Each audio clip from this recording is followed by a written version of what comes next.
suis au verset 9, je reviens. Nous faisons connaître le mystère de sa volonté selon le bienveillant dessein qu'il avait formé en lui-même.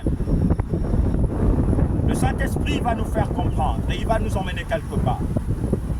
Pour le mettre en exécution, lorsque les temps seraient accomplis, de réunir toutes choses en Christ. Celles qui sont dans les cieux et celles qui sont sur la terre.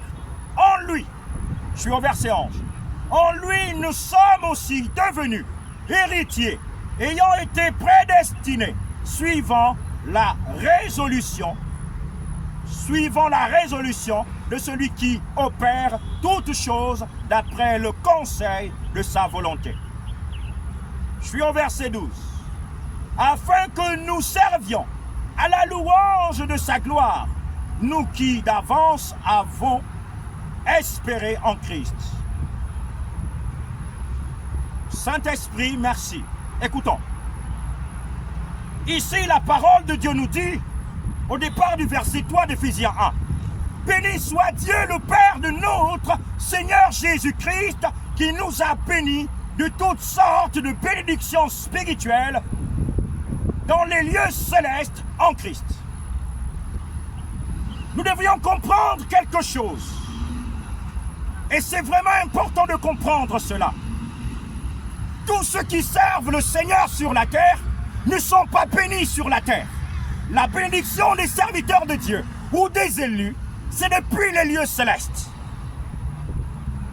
Tu peux opérer des miracles, être un choix de Dieu sur la terre. En d'autres termes, quand Dieu va créer la terre, quand Dieu va créer le monde, dans Genèse où il va dire « Faisons l'homme à notre image, selon notre ressemblance », Dieu avait déjà choisi des personnes avant la fondation du monde. Il avait choisi, il savait qu'après Adam, il y aura peut-être Noé, il y aura des prophètes jusqu'au temps du Messie. Et quand Dieu avait vu cela, nous avons bien compris ici, en lui Dieu nous a élus,